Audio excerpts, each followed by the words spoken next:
Oi gente, tudo bem com vocês? Me chamo Matheus Souza, sou aluno do bacharelado em Biologia da UFRB e hoje estarei apresentando um trabalho de Fisiologia Humana e Comparada sobre o sistema fisiológico de ecolocalização entre morcego e golfinhos, sob a orientação da professora Elissandra. Espero que gostem e vamos para o vídeo. Bom, primeiro vamos entender um pouco sobre o sistema de ecolocalização. A palavra ecolocalização significa eco mais localização, resultando na palavra localização pelo eco. De forma mais explicativa, a ecolocalização é a capacidade de um indivíduo detectar a posição e a distância de objetos por meio de ondas ultrassônicas. Vamos entender como esse sistema funciona. Primeiro, os animais emitem pulsos sonoros em forma de ondas ultrassônicas por partes específicas de seus corpos. E em seguida o animal escuta os ecos emitidos pelas ondas sonoras que batem nos objetos que estão no ambiente. Aqui está uma imagem, demonstrando esse processo, no qual a parte vermelha é a emissão do som que o animal produz e a verde é o eco que retorna do objeto. Com a equalização, os animais podem identificar o tamanho dos objetos. Quando o eco retorna mais intenso, significa que o objeto é grande, ou vice-versa. E também a distância dos objetos. Quando o eco retorna mais rápido, significa que o objeto está mais perto. Ou quando ele demora para retornar, significa que o objeto está longe. Vamos entender o porquê que alguns animais utilizam a ecolocalização. Algumas espécies de animais que possuem a visão pouco desenvolvida. E é importante salientar que nem sempre o animal é totalmente cego, mas apenas tem a visão menos desenvolvida ou possui pouca habilidade em algum período para enxergar. Então eles acabam utilizando a ecolocalização para reconhecer ambientes, perceber ameaças como, por exemplo, possíveis predadores ou barreiras como árvores, montanhas e entre outros. E também no auxílio da caça e da sua sobrevivência. Os morcegos que emitem os pulsos agudos e escutam os ecos que são produzidos quando essas ondas refletem os objetos ao seu redor. As baleias e os golfinhos, que são mamíferos marinhos, também utilizam a ecolocalização para localizar as coisas de longa distância, além do alcance da visão e também da profundeza do oceano. Os musaranhos. Os musaranhos também são conhecidos por emitirem sons ultrassônicos e usam os ecos para localizar insetos e outras presas. Eles abrem e fecham suas bocas rapidamente para emitir pulsos rápidos de sons de baixa intensidade à medida que se aproximam de suas presas. Os musaranhos também utilizam a ecolocalização para a navegação. Eles encontram os caminhos através das folhas ou da escuridão dos túneis sobre a neve, com a ajuda de ecos produzidos pelos sons que emitem. A nível de curiosidade, nós humanos usamos também a ecolocalização em forma de sonares e radares que são utilizados por pessoas para a navegação e a localização de objetos. São também formas de ecolocalização.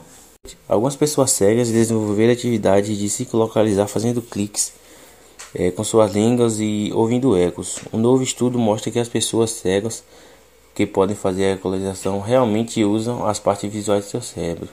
Mais pra frente mostrarei um vídeo sobre uma entrevista de um rapaz chamado Ben, que ele é cego e ele consegue se localizar através de estalos feitos com sua língua e com sua parte olfativa. Agora irei fazer algumas comparações entre o sistema de ecolocalização do morcego e do golfinho. Os morcegos são os únicos mamíferos voadores que possuem os membros anteriores que foram transformados em asas. E comparando ao corpo humano, seriam os braços. São animais de hábitos noturnos, especializados em voos mecânicos, na forma de asas membranosas, representados por duas grandes sub-ordens, os megamorcegos e os micomorcegos. Os morcegos são animais perseguidos e julgados como praga, isso pelo fato de ser um animal portador do vírus da raiva. Entretanto, são animais de grande importância para os humanos e também para o meio ambiente, como por exemplo na dispersão de sementes.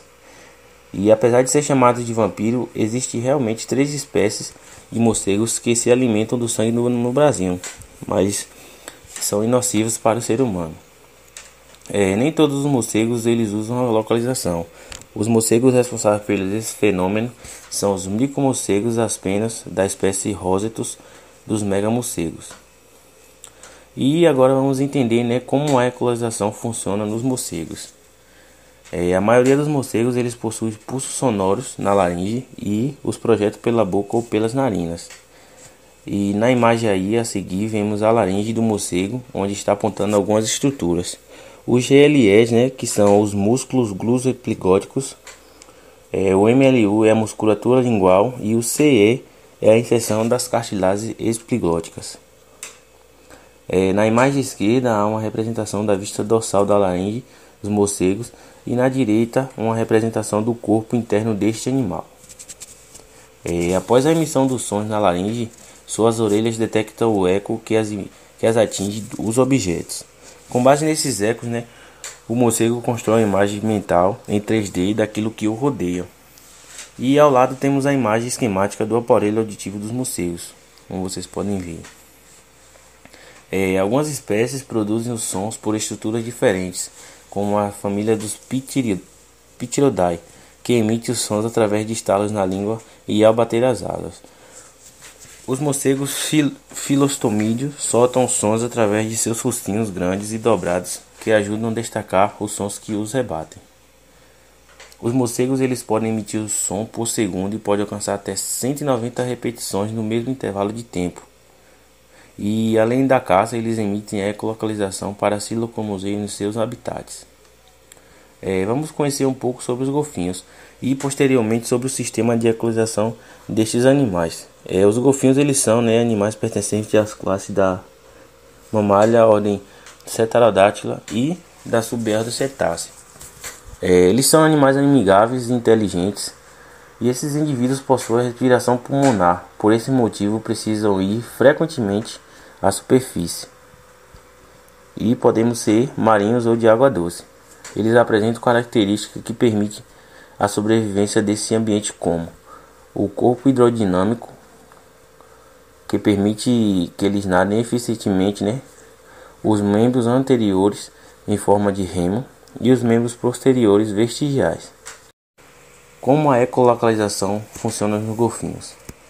Primeiro, o som é produzido através da passagem de ar pelos sacos aéreos, provocando o fechamento e abertura da laringe.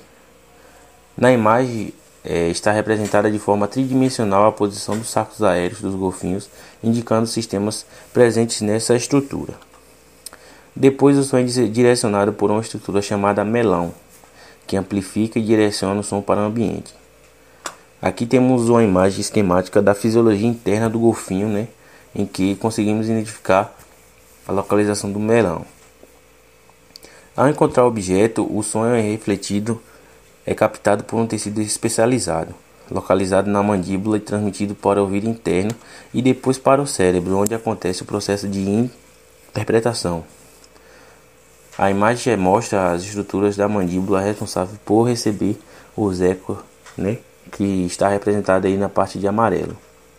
Na primeira imagem está localizado ao lado esquerdo e é possível observar onde se localiza o canal auditivo dos golfinhos.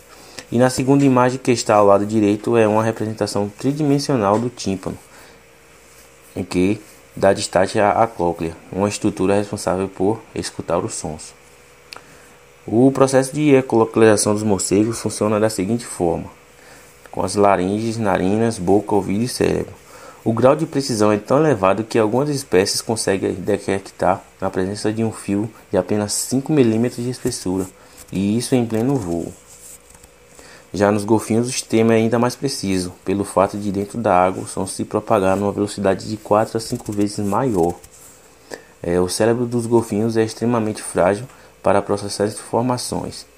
Essa sensibilidade funciona melhor numa faixa de distância entre 5 e 200 metros, permitindo que o animal identifique essas presas até 5 centímetros. O processo de ecolocalização dos golfinhos ocorre na seguinte frequência: laringe, sacos aéreos, melão, mandíbula, ouvido e cérebro. Os morcegos também conseguem emitir ultrassons com frequência de 20 e 215 kHz e pode escutar de 1000 a 120 mil Hz. Já os golfinhos podem transmitir os sons na faixa de 150 kHz e escutar de 150 a 150 mil Hz. Bom, conclusão. O sistema de ecolocalização é uma adaptação dos animais com visão ou pouco desenvolvida ou sem desenvolvimento. É importante que auxilie os animais a sobreviver em seus ambientes em meio de tantas ameaças. E também serviu de inspiração para a espécie humana em desenvolver diversas ferramentas, como por exemplo o Wi-Fi, sonar de navios, radar, etc. O mesmo sistema também funciona tanto para o animal aéreo quanto para o animal aquático. E agora fiquem com o vídeo sobre o menino Ben e espero que tenham gostado da apresentação. Muito obrigado. Você vai conhecer agora a história de um menino chamado Ben. Ele virou notícia porque venceu a deficiência de uma forma extraordinária. Com o apoio incansável da mãe, ele desenvolveu capacidades quase sobre-humanas. E para contar essa história de superação, o repórter Rodrigo Alvarez esteve com Ben na cidade de Sacramento, na Califórnia. Quem passa distraído por essa rua num subúrbio da Califórnia tem a impressão de que Ben Underwood é um adolescente como os outros. 16 anos, sempre sorrindo e brincalhão. Apaixonado pelo basquete e pra lá de abusado na bicicleta. Quando chegamos, Ben não estava. A mãe teve que chamá-lo pelo celular e ele veio de longe, esbaforido. Em quase tudo ele é como os amigos do bairro, não fosse por um importante detalhe. Ben é cego. Aos 3 anos apareceram manchas brancas nos olhos dele. Os médicos diagnosticaram câncer nas retinas e mesmo depois de 2 cirurgias, ele perdeu completamente a visão. Fez experiências com a bengala, só que ficou perdido e desistiu. Sem que ninguém lhe ensinasse, acabou desenvolvendo uma habilidade bastante incomum. Começou a estalar a língua e descobriu que era possível enxergar com os ouvidos. Criou uma espécie de radar ou sonar. Ele se orienta pelo eco do som que produz. Basketball hoop. Hoje, enquanto caminha, sabe exatamente onde estão os carros. Na bicicleta, aponta, mostrando que tem uma árvore à direita. Peço para ele parar perto de uma outra árvore e Ben não se engana.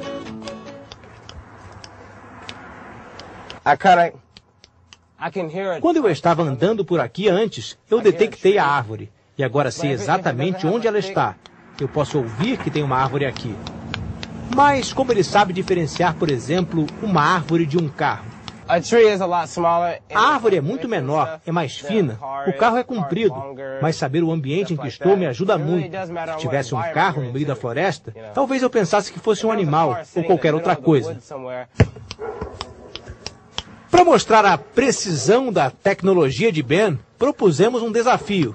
E é claro que ele topou. Colocamos uma lata de lixo num corredor barulhento, onde funciona um estúdio de música.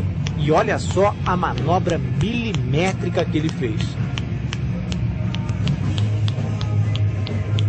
Depois de vencer os obstáculos dentro do estúdio, Ben encontrou um universo onde tudo toca a seu favor.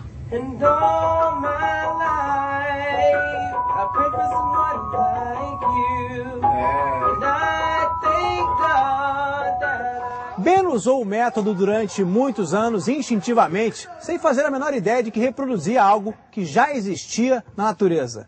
É o que os cientistas chamam de ecolocalização, bastante comum entre golfinhos e morcegos, mas extremamente raro entre os seres humanos. Debaixo d'água, os golfinhos emitem sons que se propagam em ondas. Ao se encontrar com objetos, os sons voltam a eles na forma de eco. O lapso de tempo entre os sons emitidos e o eco permite ao golfinho determinar a distância que o separa do objeto. Algo parecido acontece com Ben. A mãe acredita que o filho desenvolveu essa habilidade porque nunca disse a ele que estava cego. Desde pequeno, ele aprendeu a ver com os outros sentidos. Depois da segunda cirurgia, ele acordou e disse: "Mãe, eu não posso ver, eu não posso ver." Ela conta que mostrou a Ben que ele podia usar as mãos, o nariz e os ouvidos para entender o mundo. Eu nunca deixei ele perceber que eu estava com medo e nunca chorei na frente dele, ela conta. Eu nunca disse que ele era diferente dos outros, porque não existem diferenças. Bom, e se as diferenças existem, pode ser a favor de Ben. Com ouvidos super poderosos e mãos velozes, ele derrota qualquer um no videogame. Ben venceu mais uma. Recentemente, o câncer reapareceu. Ben tem poucos cabelos porque voltou a fazer quimioterapia, mas continua sonhando com o futuro. Quero ser inventor, ator, escritor e criador de jogos de videogame. E se ele se sente feliz, a resposta é óbvia. Basta observar um pouco para entender algo que Ben já enxergou há muito tempo.